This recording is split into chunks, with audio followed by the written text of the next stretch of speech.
Good morning. आज के lecture में हम बात करते हैं हेनरी लॉ क्या होता है। हेनरी लॉ में क्या क्या हम लोग देखेंगे। हेनरी साहब ने कौन से चीजों को एक्सप्लेन किया था, किसकी प्रिंसिपल के बारे में हेनरी साहब ने एक्सप्लेन किया था, इसकी बात को आज हम लोग डिस्कस करेंगे। तो देखते हैं हेनरी का रूल। अब देखो हेनरी का रूल क्या है। यहां मैं बात करता हूं हेनरी लॉ। हेनरी लॉ करता क्या है, पहली बात समझो।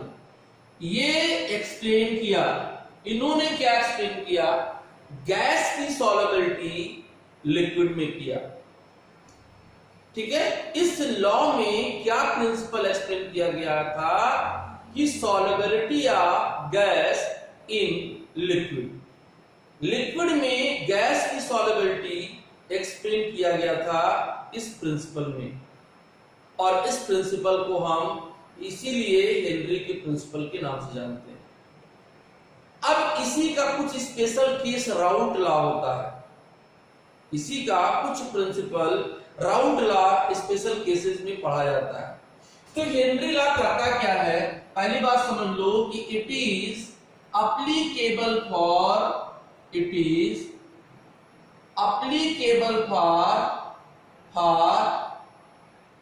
the solubility of gas in liquid। इन्होंने गैस की जो सॉल्युबिलिटी है वो लिक्विड में एक्सप्लेन किया कि how the gas will soluble in liquid. तो उसका आता है कॉन्सेप्ट कि एट कांस्टेंट टेम्परेचर उन्होंने किया क्या, टेम्परेचर को कांस्टेंट कर दिया, और टेम्परेचर को कांस्टेंट करने के बाद कहा कि the solubility of gas is directly proportional to the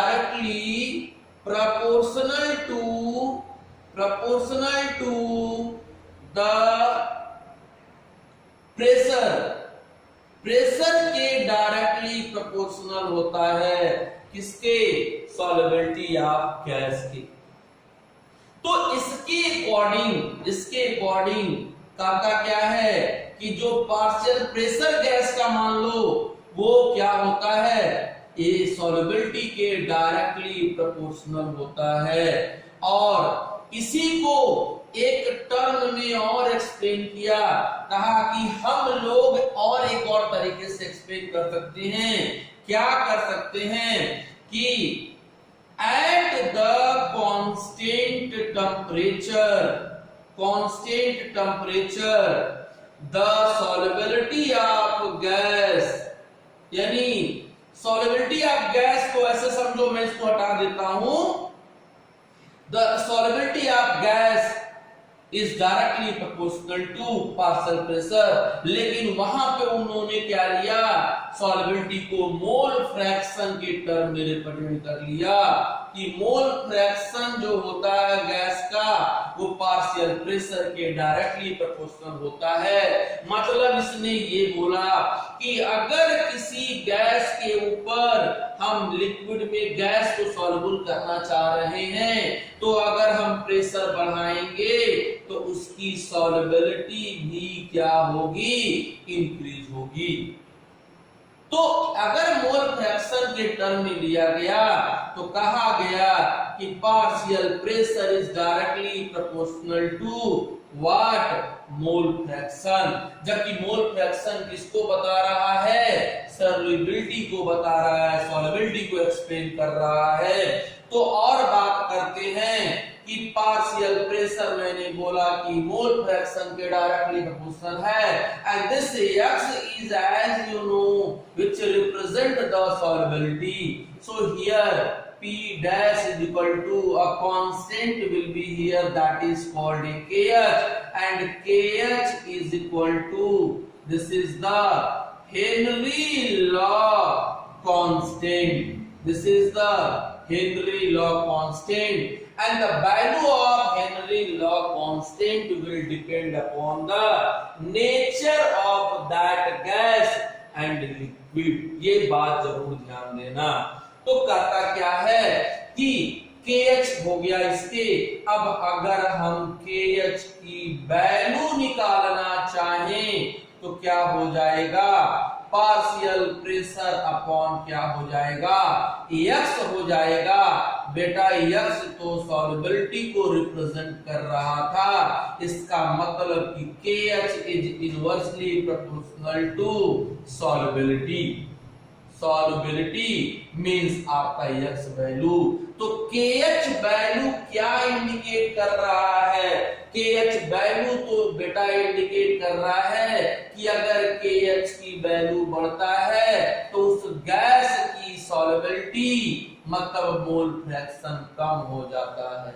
तो higher is the value of KH, lower will be its solubility, और you can say lower is the value of KH and higher will be its solubility। इस बारे में इन्होंने बताया। एक बात और इन्होंने कहा, इन्होंने ये कहा कि सॉल्युबिलिटी जो होता है वो टेम्परेचर पे भी डिपेंड करता है। सॉल्युबिलिटी या of gas is also depend upon the temperature। या सॉल्युबिलिटी जो गैस का होता है वो टेम्परेचर पर भी डिपेंड करता है। यहाँ पे टेम्परेचर जो होगा वो भी रिस्पॉन्सिबल होगा कि कौन सा गैस सॉल्युबल हो रहा है। यहाँ पे भी टेम्परेचर रिस्पॉन्सिबल करेगा, सॉरी प्रेशर रिस्पॉन्सिबल करेगा कि कब कोई भी गैस सॉल्युबल होगा।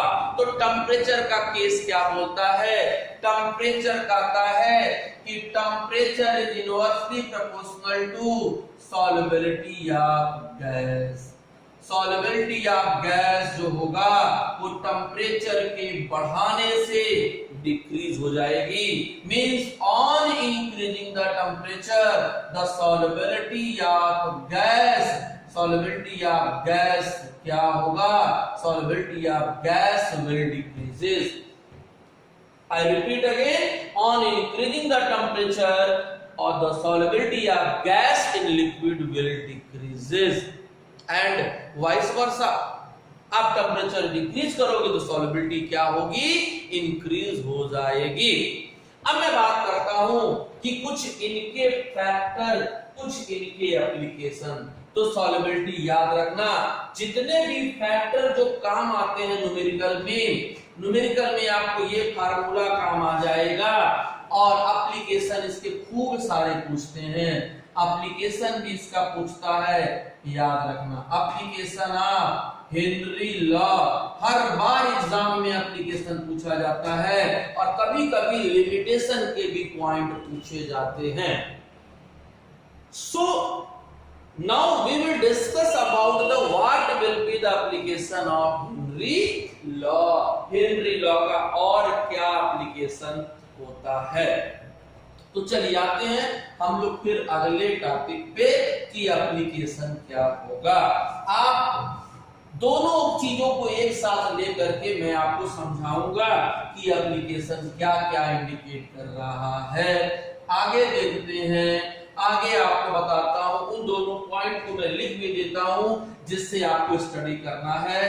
पहला पॉइंट ये है कि pressure is directly proportional to solubility of gas and temperature is inversely proportional to solubility of gas। solubility of gas किसमें बेटा, लिक्विड में। यार लिक्विड में दोनों फैक्टर बात करना है और कहीं बात नहीं करना है। मेरी बात क्लियर हो रही है, समझ में आ रहा है। तो द फर्स्ट एप्लीकेशन इज, मैं आपको बता दूं कि पहला एप्लीकेशन खूब ध्यान समझो और आपको लिखना भी होगा। आप वीडियो को रोक करके पॉज करके आप उसको लिख सकते हो क्योंकि ये एप्लीकेशन पूछे जाते हैं। फर्स्ट एप्लीकेशन क्या पूछा जाता है, फर्स्ट एप्लीकेशन ये पूछा जाता है कि why aquatic animal feel more comfortable in cold water. I repeat again, why aquatic animal feel more comfortable in cold water? ये हमेशा सीबीएसई के पेपर में 12th के पूछा जाता है। तो इसको एप्लीकेशन है इसका हेनरी लॉ का, आपको हेनरी लॉ से ही समझाना पड़ेगा और वो समझाना पड़ेगा इस दूसरे कंडीशन से, टेम्परेचर और सॉल्युबिलिटी या गैस से। ये बात सबको क्लियर हो रही है? ये सारे लोगों को समझ में आ रहा है? अब देखो, आप ऐसे समझो कि एक्वेटिक एनिमल में एक मछली का एग्जांपल ले लो कि मछलियां जो है तालाबों में कैसे जीवित रहती हैं। तो देखो, जब सुबह का टाइम होता है, जब मॉर्निंग का टाइम होता है, तो बेटा मॉर्निंग टाइम में टेम्परेचर क्या होता है? लो होता है। मॉर्निंग टाइम में टेम्परेचर क्या होता है? लो होता है। और बेटा जब टेम्परेचर आपका डाउन होगा तो आप खुद बता सकते हो कि सॉल्युबिलिटी क्या हो जाएगा? बढ़ जाएगा। जब आपका टेम्परेचर लो होगा तो सॉल्युबिलिटी क्या होगी? ज्यादा होगी। तो मॉर्निंग के टाइम में मछलियां जो हैं और डिजॉल्व ऑक्सीजन पानी में मिल जाता है ज्यादा, इसलिए वो अपना सांस लेने वाली प्रोसीजर करते हैं और मॉर्निंग के टाइम में उनकी लाइफ होती है। बट जैसे जैसे दोपहर का टाइम आता है, नून का टाइम आता है, उस समय हाई टेम्परेचर हो जाता है और टेम्परेचर हाई होने से वहां पे जो ऑक्सीजन डिसॉल्व कंडीशन में मिलता है, किसमें? वाटर में। तो बेटा ऑक्सीजन जो डिसॉल्व कंडीशन में होता है वो डिक्रीज होने लगता है। अब वहां पे जो डिसॉल्व ऑक्सीजन होता है उनकी परसेंटेज कम हो जाती है। वैसे भी ऑक्सीजन पानी में बहुत कम डिसॉल्व होता है, बट जितना होता है उतना सफिशिएंट होता है उनके लिए, एक्वेटिक एनिमल के लिए। तो जैसे जैसे टाइम चेंज होता है, दोपहर होता है, नून होता है, उस टाइम पे टेम्परेचर ज्यादा होने से सॉल्युबिलिटी ऑक्सीजन की कम होने लगती है। In that case oxygen will escape out from the water molecule. वहां से ऑक्सीजन क्या हो जाता है? एस्केप हो जाता है। ऑक्सीजन कम हो जाता है पानी में और मछलियों को ऑक्सीजन मिलना कम हो जाता है और वो फिर उसमें उनकी डेथ हो जाती है। वो पानी के ऊपर मरने के बाद फ्लोट करने लगती है। तो this was the first application. Second application की बात करता हूं कि the CO2 dissolution of CO2 in soft drink at high pressure. दूसरी बात करता हूं प्रेशर की कहानी कि देखते हो कि जो सॉफ्ट ड्रिंक होता है, सोडा वाटर होता है, उसमें वाटर के अंदर CO2 डिसॉल्व होता है। तो जैसे ही बॉटल को ओपन करते हो वो एक आवाज करता है, पॉप साउंड आवाज करता है। तो वो पॉप साउंड आवाज क्या हुआ? किसके वजह से हुआ? भैया ये समझो कि जब उस बॉटल को सील किया जाता है तो प्रेशर ज्यादा होता है। प्रेशर ज्यादा होगा तो गैस की सॉल्युबिलिटी क्या होगी? ज्यादा होगी। बट जैसे ही आप सील को ओपन करते हो, कैप को ओपन करते हो, प्रेशर डिक्रीज होने लगता है और प्रेशर डिक्रीज होने से इंस्टेंट गैस की सॉल्युबिलिटी भी डिक्रीज होने लगती है। तो वहां पे उस तरीके से आवाज देना स्टार्ट कर देता है। एक और बात करते हैं, देखते हो कि जो हाई एल्टीट्यूड पे जाते हैं वो भी एप्लीकेशन आपका प्रेशर का ही है, वो भी एप्लीकेशन प्रेशर का भी है। देखते हो जो हाई एल्टीट्यूड पे जाते हैं, खूब ऊंचाई पे जाते हैं, वहां पे उनको सांस लेने की प्रॉब्लम हो जाती है, ब्रीदिंग प्रॉब्लम हो जाती है। ऐसा क्यों होता है? क्योंकि हाई एल्टीट्यूड पे जाने पर प्रेशर घटता है और जो ऑक्सीजन वो इनटेक करते हैं उसकी डिसोल्यूशन ब्लड में कम होने लगता है, वो ब्लड में कम डिसॉल्व होने लगता है। इस तरीके से उनको अवेलेबल नहीं हो पाता ऑक्सीजन और एज अ रिजल्ट उनको ब्रीदिंग की प्रॉब्लम होने लगती है और फिर उनकी अचानक इंस्टेंट डेथ भी हो सकती है। तो इसके वजह से होता है, प्रेशर की वजह से होता है। तो ये रहा एप्लीकेशन में बार बार बोल रहा हूं कि ये दिया जाता है एकेडमिक लेवल पे। अब आता है लिमिटेशन। क्या लिमिटेशन है राउंड मतलब कि हेनरी लॉ का लिमिटेशन क्या है, कैसे हम हेनरी लॉ को ले सकते हैं? तो समझो पहली बात, पहला लिमिटेशन ये हुआ, देखो लिमिटेशन मैं आपको बता देता हूं कि लिमिटेशन क्या है इसको एक्सप्लेन करने का। लिमिटेशन ऑफ हेनरी लॉ का क्या लिमिटेशन है?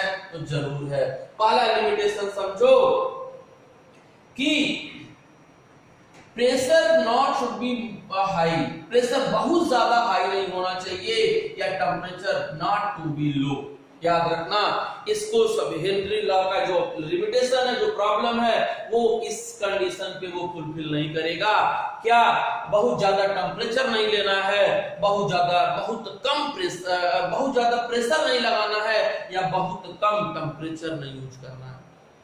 बहुत ज्यादा प्रेशर लगा दोगे तो वो लिक्विड एयर सॉलिडिफाइड होने लगेगा, और बहुत कम टेम्परेचर कर दोगे तो भी वो लिक्विड सॉलिडिफाइड हो जाएगा। हमको तो गैस को डिसॉल्व करना है, तो ये कंडीशन है कि टेम्परेचर बहुत ज्यादा कम नहीं होना चाहिए, pressure is not much higher.